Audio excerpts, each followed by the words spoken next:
ದಿನಾಂಕ 7ನೇ ತಾರೀಕಿಗೆ ಸುಮಾರು 11:30 ಗಂಟೆಗೆ ನಜರ್ಬಾದ್ ಲಿಮಿಟ್ಸಲ್ಲಿ ಪೊಲೀಸ್ ಸ್ಟೇಷನ್ ಲಿಮಿಟ್ಸಲ್ಲಿ ಬರೋ ಜ್ವಾಲಾಮುಖಿ ಸರ್ಕಲಲ್ಲಿ ಒಂದು ಮರ್ಡರ್ ಆಗುತ್ತೆ. ಅದ್ರ ಬಗ್ಗೆ ನಜರ್ಬಾದ್ ಪೊಲೀಸ್ ಸ್ಟೇಷನಲ್ಲಿ FIR ಆಗುತ್ತೆ. ಅದರಲ್ಲಿ ಡಿಸೀಸ್ಡ್ ವೆಂಕಟೇಶ್ ಅಂತ ಹೇಳಿ ನಾವು ಐಡೆಂಟಿಫೈ ಮಾಡ್ತೀವಿ. ಅದರ ತನಿಖೆಯನ್ನು ಕೈಗೆತ್ತಿಕೊಂಡಾಗ ನಮಗೆ ಗೊತ್ತಾಗುತ್ತೆ ಅದರಲ್ಲಿ 6 ಜನ ಭಾಗಿಯಾಗಿರ್ತಾರೆ ಮತ್ತು ಕೆಲವರು ಇನ್ನೂ ಅವ್ರಿಗೆ ಸಪೋರ್ಟ್ ಮಾಡಿದವರು ಇರ್ತಾರೆ ಅಂತ ಹೇಳಿ. ಸೊ ಇದ್ರ ಪ್ರಕರಣನ ನಾವು ತನಿಖೆ ಕೈಗೆತ್ತಿಕೊಂಡು ಈ ಘಟನೆಯಲ್ಲಿ ಈ ಕೇಸಲ್ಲಿ 6 ಜನ ಆರೋಪಿಯನ್ನು ನಾವು ಅರೆಸ್ಟ್ ಮಾಡಿದ್ದೀವಿ. ಹಾಲಪ್ಪ, ಕೀರ್ತಿ, ನಂದನ್, ನಿರೂಪ್, ಭರತ್ ಮತ್ತು ಧ್ರುವಕುಮಾರ್ ಅಂತ ಹೇಳಿ.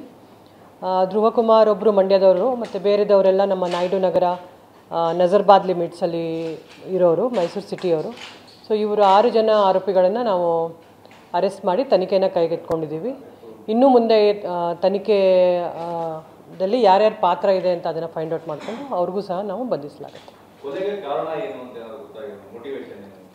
ಕೊಲೆಗೆ ಕಾರಣ ಈಗ ಸದ್ಯದ ಇನ್ವೆಸ್ಟಿಗೇಷನಲ್ಲಿ ಏನು ಹಾಲಪ್ಪ ಮತ್ತು ಇವರು ಡಿಸೀಸ್ಡ್ ವೆಂಕಟೇಶ್ ಇದ್ದಾರೆ, ಅವರೆಲ್ಲ ಒಂದೇ ಗ್ರೂಪ್ ಅವರು, ಒಂದೇ ಫ್ರೆಂಡ್ಸ್ ಅವರು.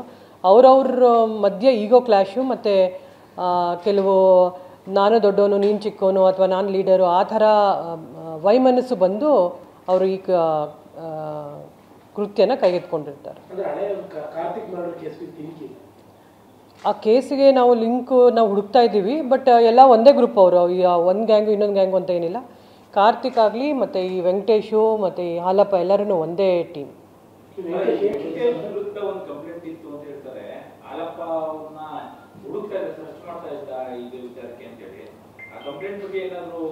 ನಾವೀಗ ಈ ಕೇಸ್ ತನಿಖೆ ಕೈಗೆತ್ತಿಕೊಂಡಾಗ ಡೆಫಿನೆಟ್ ಆಗಿ ನಾವು ಮುಂದೆ ಬೇರೆ ಅವ್ರದ್ದು ಹಳೇದೇನಾದರೂ ಕೇಸಸ್ ಇತ್ತಾ ಅಥವಾ ಬೇರೆ ಎಲ್ಲಾದರೂ ಇನ್ವಾಲ್ವ್ಮೆಂಟ್ ಇತ್ತಾ ಅಂತ ಅದ್ರ ಬಗ್ಗೆನೂ ನಾವು ತಗೊಂಡು ಬರ್ತೀವಿ.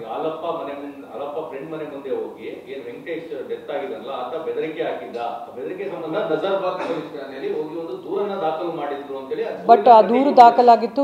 ಇವರು ಯಾರು 6 ಜನ ಆರೋಪಿ ಇದ್ದಾರೆ ಅವರಿಲ್ಲ, ಅದು ಬೇರೆ ಹೆಸರುಗಳಿದೆ ಅದರಲ್ಲಿ. ಅದನ್ನು ನಾವು ಆ ಕೇಸನ್ನು ಸಪ್ರೇಟಾಗಿ ಇನ್ವೆಸ್ಟಿಗೇಟ್ ಮಾಡ್ತಾ ಇದ್ದೀವಿ.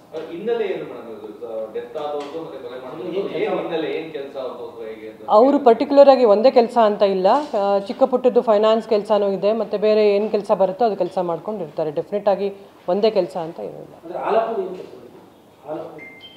ಹಾಲಪ್ಪಂದು ಪರ್ಟಿಕ್ಯುಲರ್ ಆಗಿ ಇದೇ ಕೆಲಸ ಅಂತ ಇಲ್ಲ, ಅವನ್ನೆಲ್ಲ ಫ್ರೆಂಡ್ಸ್ ಜೊತೆ ಮಿನಿ ಫೈನಾನ್ಸ್ ಕೊಡೋದು ಆ ಥರ ಕೆಲಸ ಮಾಡ್ತಾ ಇದ್ದ ಅಂತ ನಮ್ಮ ತನಿಖೆಯಲ್ಲಿ ಕಂಡು ಬಂದಿದೆ.